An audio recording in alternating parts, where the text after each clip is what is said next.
미국에 시민전쟁이 있었을 때 러셀 코넬이라고 하는 이 지휘관이 있었습니다. 그의 계급은 대령. 그런데 치열한 전쟁 중에 적들에게 밀리고 그리고 후퇴하는 가운데 그만 자신이 가지고 있었던 지휘도를 놓고 말았어요. 이런 상황에 대해서 사실 지휘관의 지휘도를 놓고 와버리면은 불명예스러운 것이 됐었어요. 그래서 고민 끝에 링이라고 하는 이 소년에게 이 지휘도를 좀 가져와라, 그리고 이야기를 했었습니다.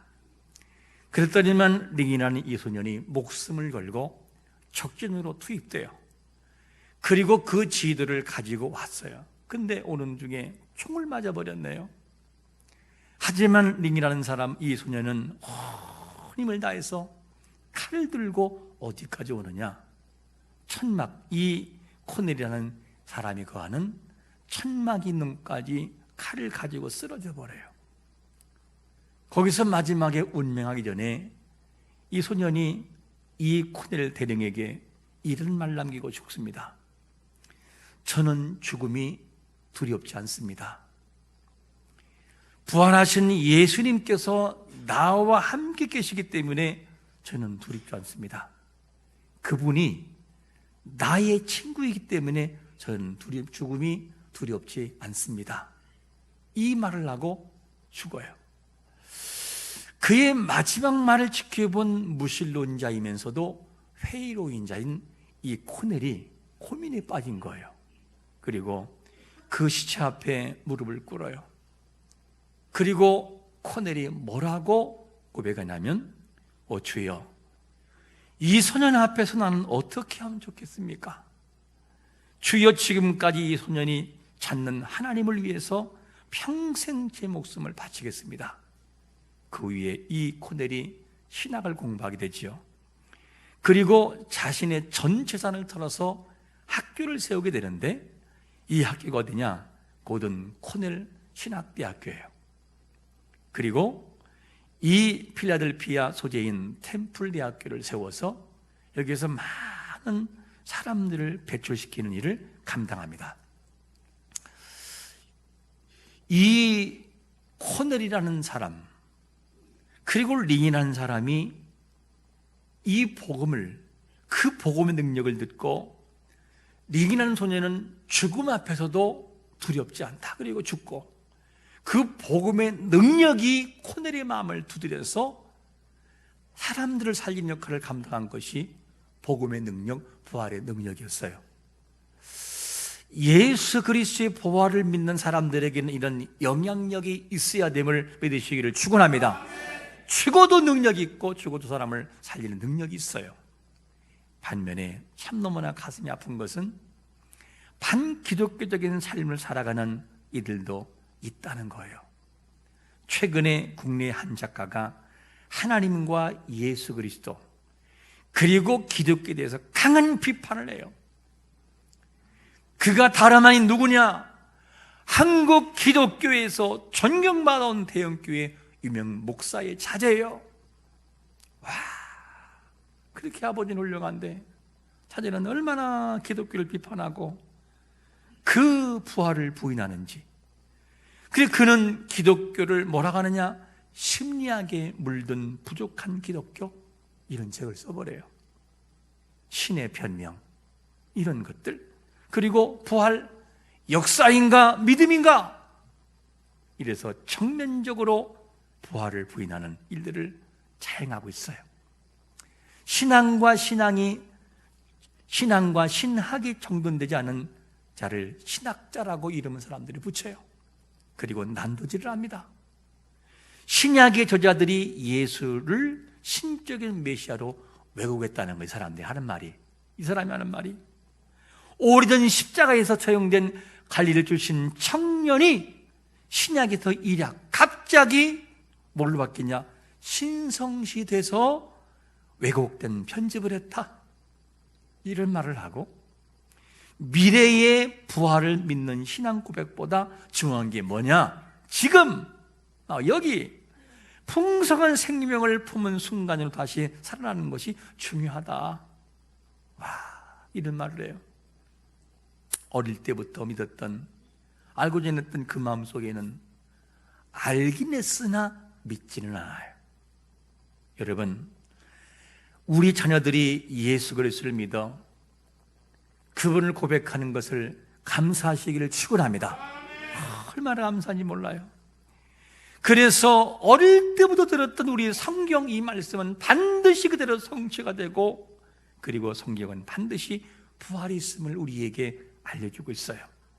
성경은 성령의 감동으로 된, 원문에 관한 내용은 1.1획도 오류가 없고 부족함이 없는 말씀인 것을 믿으시기를 축원합니다.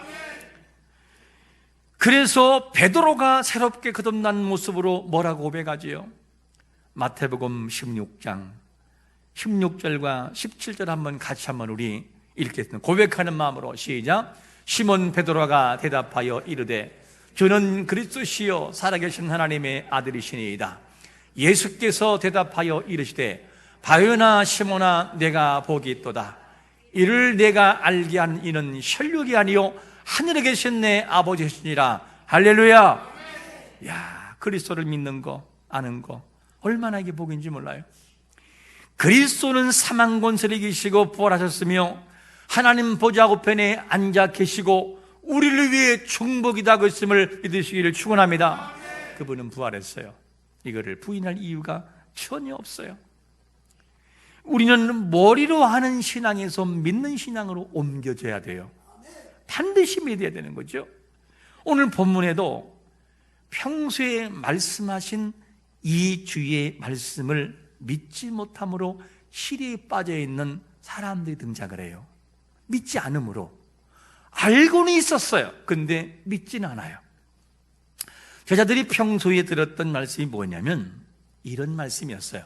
마가복음 8장 31절을 제가 읽어보면 인자가 많은 고난을 받고 장로들과 대제사장들과 서기관들에게 버림받아요 죽임을 당하고 며칠 만에, 사흘 만에 어떻게 한다고요? 살아날 것을 비로소 그들이 가르치시라. 가르쳤어요. 얘들아, 내가 고난받고 난 이후에 사흘 만에 부활할 거야 라는 말씀을 분명히 했거든요.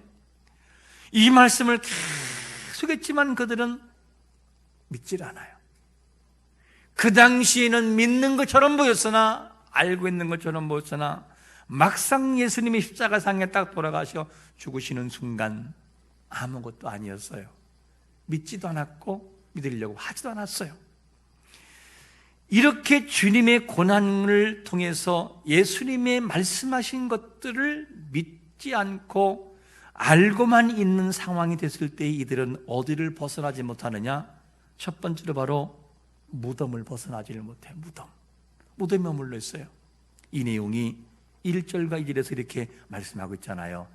안식일이 지남에 막달라 마리아와 야고보의 어머니 마리아와 또 살로메가 가서 예수께 바르기 위하여 향품을 하다 두었다가 안식 후 첫날 매우 이른 일찍이 해에 돋을 때에 그 무덤으로 갔다는 거예요. 무덤.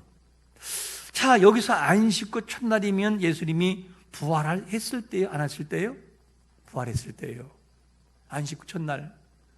주님이 주일날 부활했단 말이에요. 이렇게 부활을 했는데 사람들은 뭐 하느냐? 무덤으로 향해. 무덤으로. 분명히 부활한다라고 했으면은 요만큼이라도 한번 생각해보고, 야, 혹시 모르잖아, 부활했을 거야, 가보자, 이 생각이 아니고 이미 죽어서 그 무덤에 있는 예수의 몸에 향품을 바르기 위해서 갔던 것이 누구냐? 여인들의 모습이었어요. 이게 그들의 모습이었어요. 분명히 예수님은 마가복음 8장 31절, 9장 31절, 10장 33절 계속해서 세 차례나 말씀을 하셨거든요. 그런데 이를 믿지 않고 이를 기억하지 않아요. 이거를 누가 알고 있느냐? 예수님을 뒤에서 조종해서 못 받게 했던 대제사장들과 바리새인들도 너무 잘 알고 있어요. 어떻게? 예수님이 평소에 했던 말씀을 알고 있거든요. 그래서 뭐라고 말하냐면 이 대제사장들과 바리새인들이 너무나 불안해서 혹시 그가 말한 것처럼 예수님이 부활하면 어쩌지? 이것 때문에 빌라도를 찾아가요. 찾아가서 하는 말이 뭐냐면 이렇게 말합니다.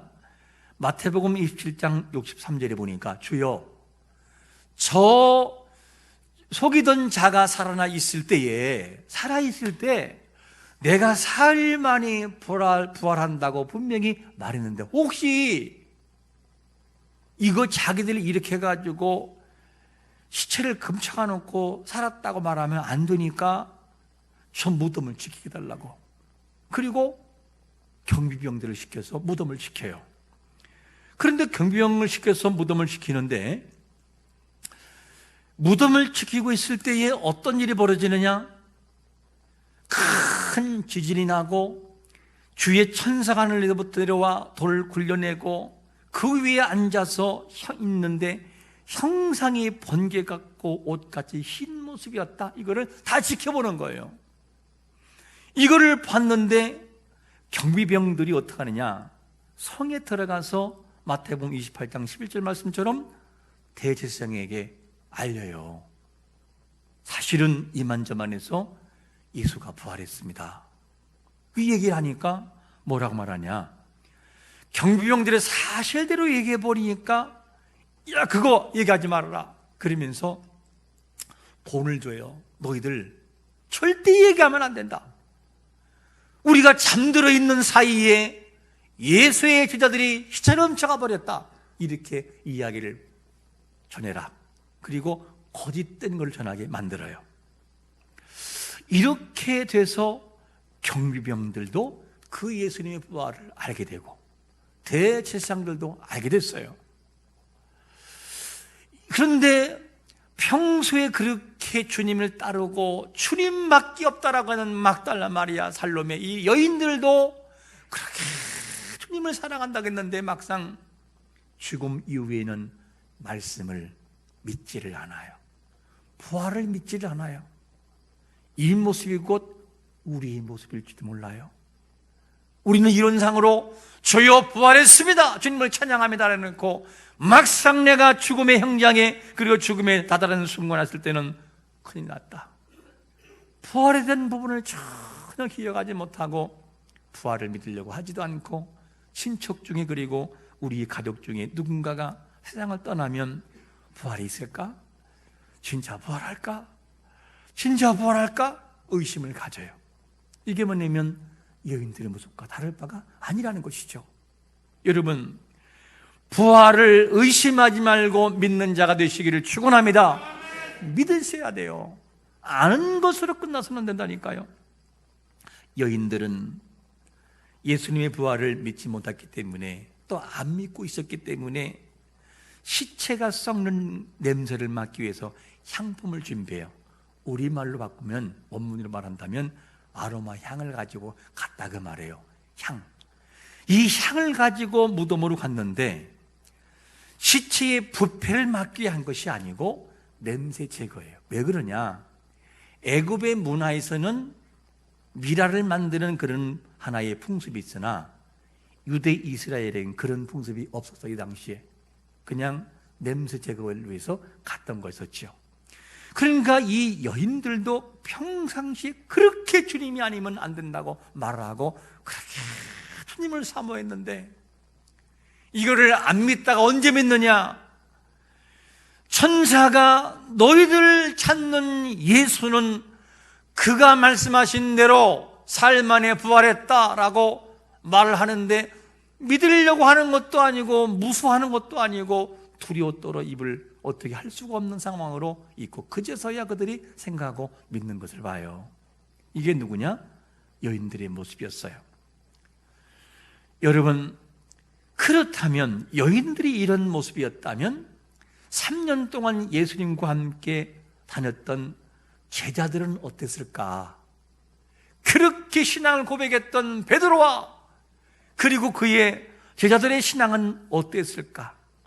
그들이 예수님의 죽음 이후에 부활의 그 주를 됐을 때에 그들의 모습을 뭐라고 소개하느냐? 두 번째로 이렇게 소개합니다. 어디에 빠져요? 슬픔에 빠져 있어요. 우리 한번 같이 10절 말씀 읽겠습니다. 시작. 마리아가 가서 예수와 함께 하던 사람들이 슬퍼며 울고 있는 중에 이 일을 알리매.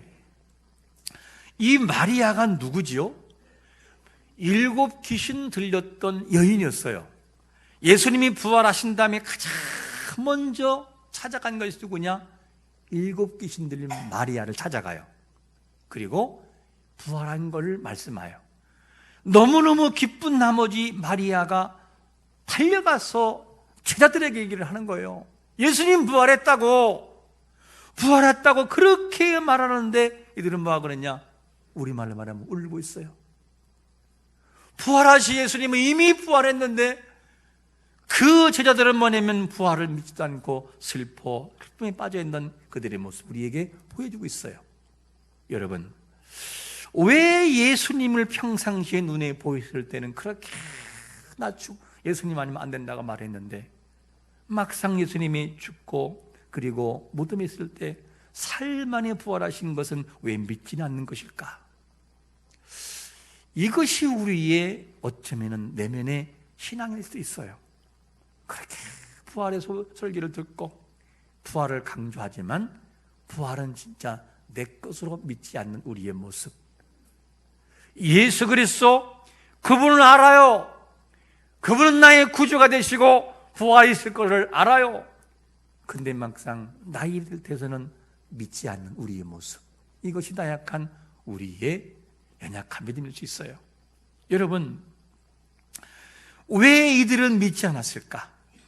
이들만이 아니라 12절과 13절을 보시면 시골로 향하는, 다른 말로 말하면 엠마오로 향하던 이 사람, 한 사람은 글로바지요. 그 또 한 사람도 얘기하지만 안 믿어요. 어떻게? 예수님이 직접 그들이 나타나요.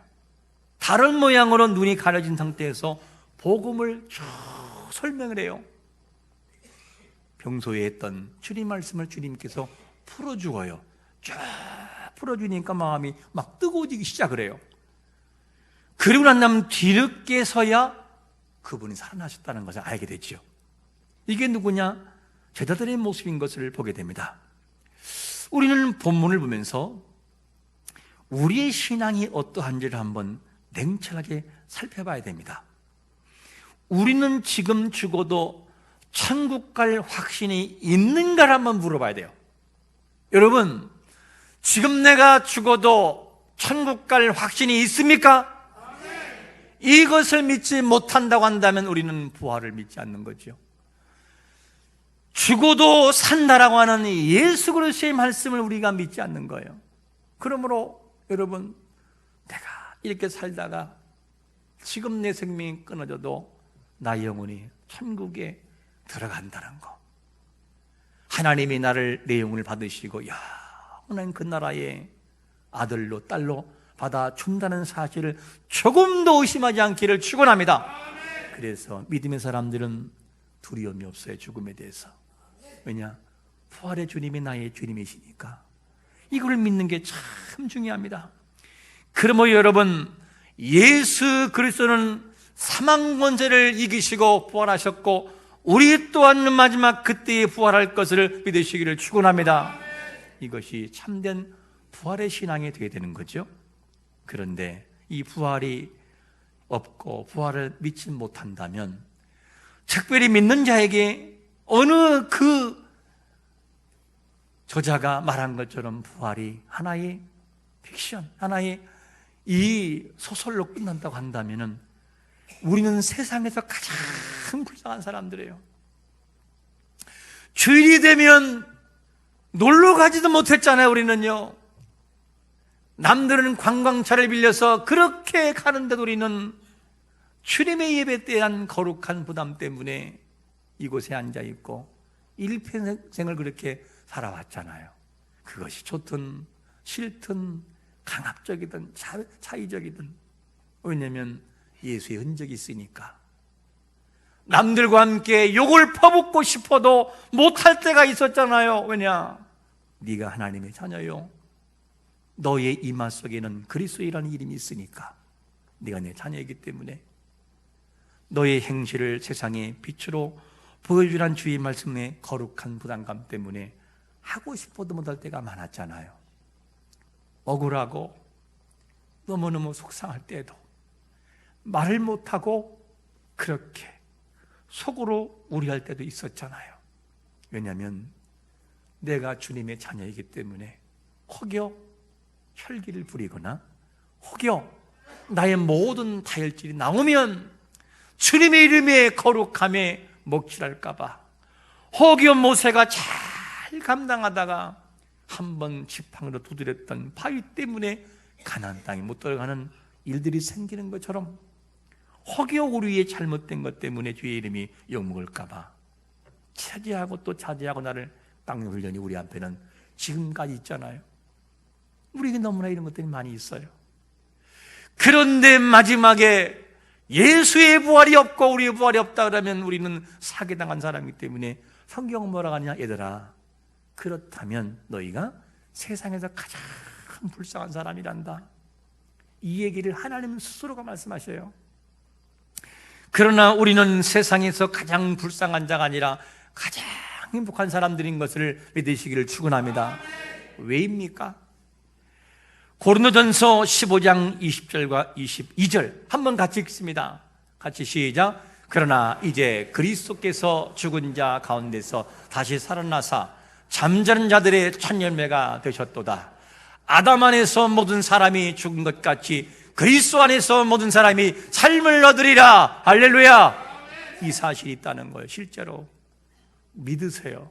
의심하지 말고 머리로만 알지 말고 가슴으로 불같이 뜨겁게 내가 믿으셔야 됩니다.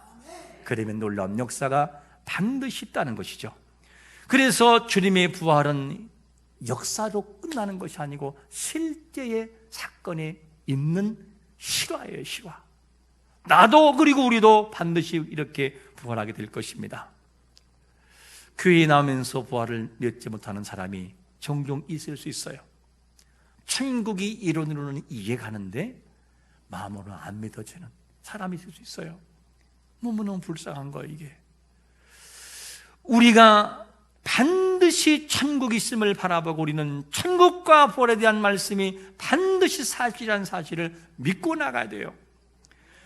우리가 막상 위기가 닥치고 어려움을 당하면 이 부활의 신앙이 다 무너져 버려요.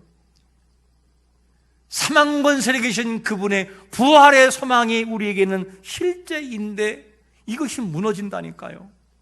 믿는 자에게는 그래서는 안 돼요. 어떤 상황에 돼도 참된 부활의 소망, 그분을 의지하라는 거, 이걸 믿고 나가야 돼요. 그러니까 요한복음 11장 25절과 26절에서 뭐라고 말합니까? 예수께서 이르시되 나는 부활이요 생명이니 나를 믿는 자는 뭐하도 죽어도 살겠고 무릇 살아서 나를 믿는 자는 영원히 죽지 아니하리니 이것을 내가 믿느냐? 믿으시기를 축원합니다. 이론이 아니고 실제라고. 실제 가슴이 뜨거워지는 실제가 돼야만 됩니다. 아는 것과 믿는 것은 분명히 차이가 있어요. 아는 거하고 믿는 건 달라요. 과거 부교육자로 사역할 때 참으로 마음이 아픈 일을 경험한 적이 있습니다. 그 사건은 뭐냐면 김아무개라고 하는 40대 남자 집사님이었어요. 그는 트럭을 운전하는 사람이었고 그리고 그는 참 성실한 신앙과 성실하고도 좋은 성품을 지닌 사람이었어요. 항상 웃는 얼굴, 키는 작은 체구에 항상 웃는 얼굴이었어요. 지금도 기억에 선해요. 그리고 그의 아내는 과일 가게를 했었고 그의 어머니는 기도의 대장 권사님이셨어요.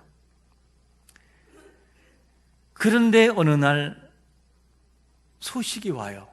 목사님, 김 집사님 돌아가셨어요. 와, 아니 엊그제 신방 갔다 왔거든요. 신방 갔다 와고 분명히 살아있는 것도 알았고 건강에 전혀 이상이 없는 사람이었어요. 근데 사망했다는 거예요. 말을 들어보니까 잠을 자다가 숨이 끊어진 거, 쉽게 말하면 무호흡증 있죠. 하다가 혀가 이만큼 나와가지고 숨 못 쉬어가 죽은 거예요. 와, 40대, 그 아내는 30대예요. 이 상황을 지켜봤던 아내는 자포자기하고 하나님이 살아계시면 이럴 수가 있냐고 완전히 좌절 속에 빠져버렸어요. 과일 가게도 문 닫고 거기에 삼남매 어린애들을 데리고 있던 모습이 지금 눈에 서네요. 그리고 계속 원망과 좌절과 낙심 속에 그렇게 장례를 준비했어요. 그리고 이제 유료예배 드리고, 유료예배가 교회에 들어오겠어요? 그런 상황에서. 그리고 입관 예배를 드렸어요. 그리고 이제는 하관 예배 드리고 장례를 마치고 돌아왔어요.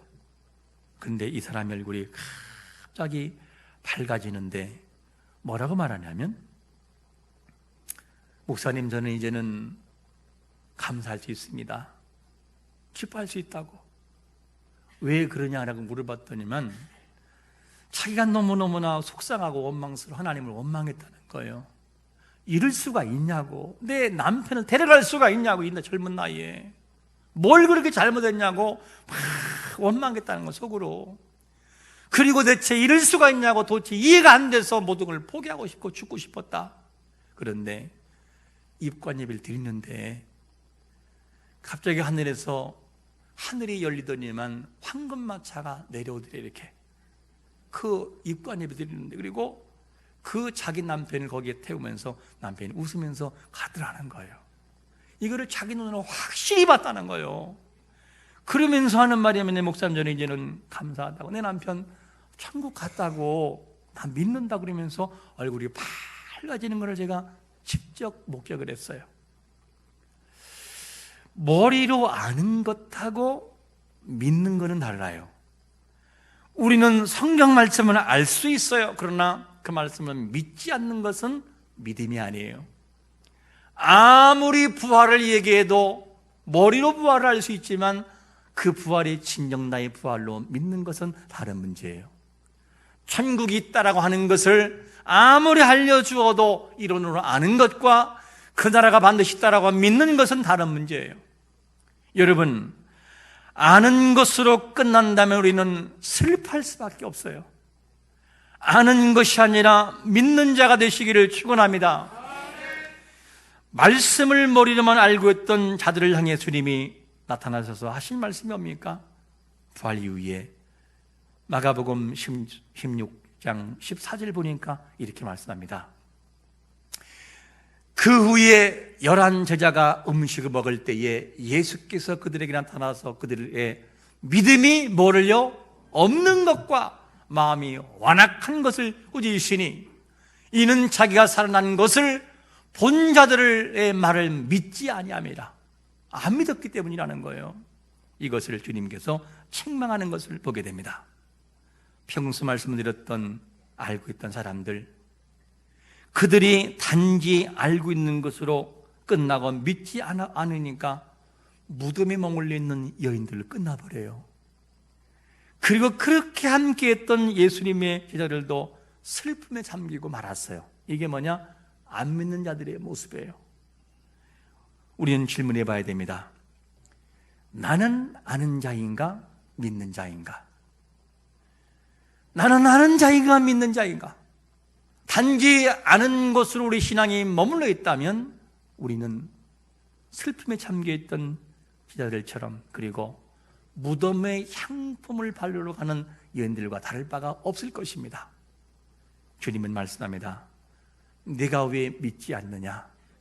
왜 나의 부활을 믿지 않고 나의 말씀을 믿지 않느냐? 너는 믿어라. 너는 믿음이 있는 자가 되라 라고 말씀하는 거죠. 아는 것으로 그친다면 무덤에 머물러서 슬픔에 잠기는 신앙으로 끝나고 말 것입니다.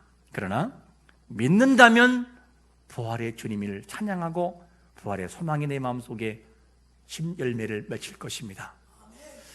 예수 그리스도는 사망 권세를 이기시고 부활의 첫 열매가 되셨으며, 우리 또한 그 주님과 같이 부활할 것을 믿음으로 생명의 주와 더불어 영생의 삶을 살아가는 거룩한 성도가 되시기를 예수 그리스도의 이름으로 축원합니다. 아멘.